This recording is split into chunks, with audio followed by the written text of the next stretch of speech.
কে আপনার ওখানে পরিবর্তনের জন্য হানা দিবেন, ডিসি নিয়োগে হানা দিবেন, পদায়নের ক্ষেত্রে আপনারা কাজ করবেন, তাহলে তো অন্যান্য প্রশাসনের কাজ কি?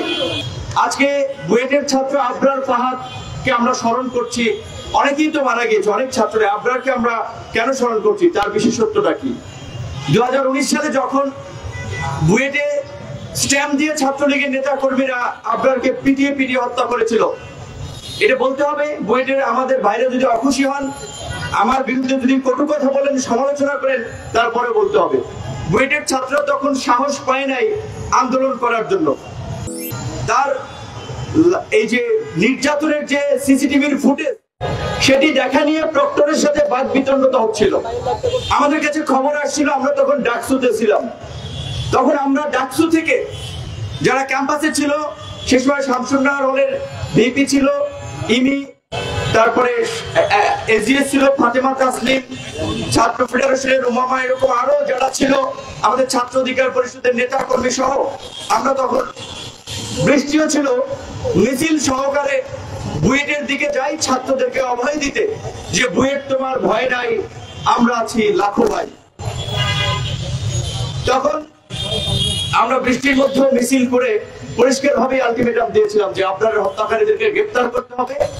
এবং আবরারের হত্যাকাণ্ডকে কেন্দ্র করে আপনারা দেখেছিলেন, আমরা যখন প্রতিবাদ করছিলাম, খুনিরাও কালো পতাকা শোক মিছিল করেছিল। এই যে গত 1.5 দশক না, শুধু তার আগেও যখন আওয়ামী লীগ ক্ষমতায় ছিল, ছাত্রলীগ, যুবলীগ এবং আওয়ামী লীগের যে বেপরোয়া কর্মকাণ্ড, এটি আজকে নতুন না। যারা যখনই সুযোগ পেয়েছে সেই একই কাজগুলো করেছে। সুতরাং আজকে যে ছাত্রলীগকে নিষিদ্ধ করার দাবি, এই দাবি অবশ্যই যৌক্তিক এবং এই দাবি বাস্তবায়ন করতে হবে। আমরা দেখেছি মুক্তিযুদ্ধের পরপর 75 সালে মুক্তিযুদ্ধের অবশ্যই তিনি একজন অবিসংবাদিত নেতা ছিলেন, কিন্তু মুক্তিযুদ্ধের পর তার যে বিতর্কিত ভূমিকা, হত্যা, গুম, খুনের মাধ্যমে একদলীয় শাসন বাকশাল কায়েমে যে জঘন্য বর্বরতা চালিয়েছেন, এই কারণে মাত্র 3 বছরের মাথায় তিনি একজন ঘৃণার পাত্রে পরিণত হয়েছিলেন, যার ফলেই তাকে জীবন দিতে হয়েছিল। ভাগ্যের কি নির্মম পরিহাস, তার কন্যা শেখ হাসিনাও গণবিক্ষোভের মুখে প্রাণ বাঁচাতে দেশ ছেড়ে পালিয়ে গিয়েছেন। তো এই যে আওয়ামী লীগের যে ফ্যাসিস্ট চরিত্র, এটা তার জেনেটিক্যাল ক্যারেক্টার। সুতরাং 2 বার আমরা দেখেছি আওয়ামী লীগকে আর রাজনীতির সুযোগ দেওয়া যাবে না, যাবে না, যাবে না।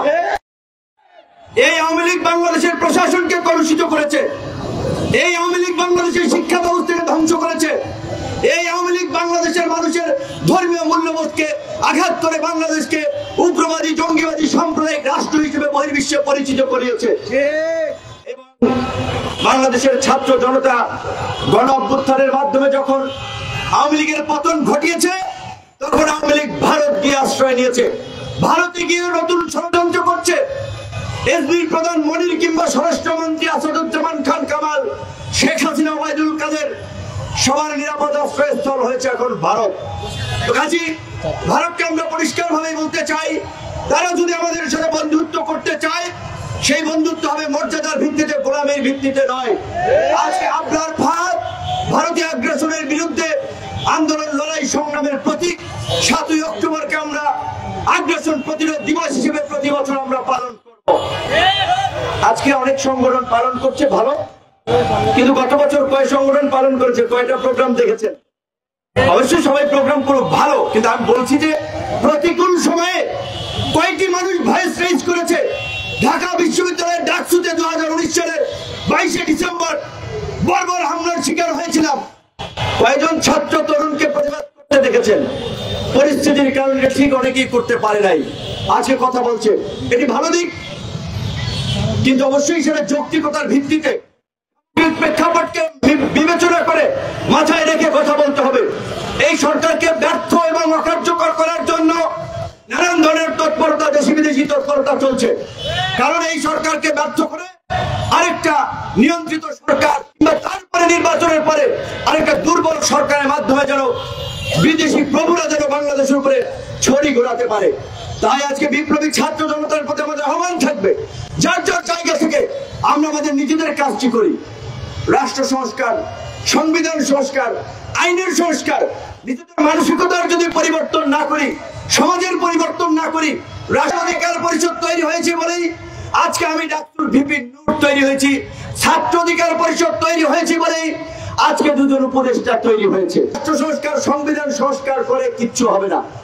সুতরাং আমরা একটা সহনশীল সমাজ তৈরি করা, ঘুষ দুর্নীতি লুটপাটের বিরুদ্ধে একটা প্রতিবাদী সমাজ তৈরি করা, ছাত্র অধিকার পরিষদ যেমনি ভাবে 2018 সালের পর থেকে এদেশের শিক্ষা প্রতিষ্ঠান তথা সাধারণ মানুষের মুখে, সাধারণ মানুষের মাঝে দ্রোহ প্রতিবাদের ভাষার জন্ম দিয়েছিল, তার ফলে আজকের এই সফল গণ অভ্যুত্থান হয়েছে। রাজনৈতিক হাতে খড়ি উত্থান এই ছাত্র অধিকার পরিষদ।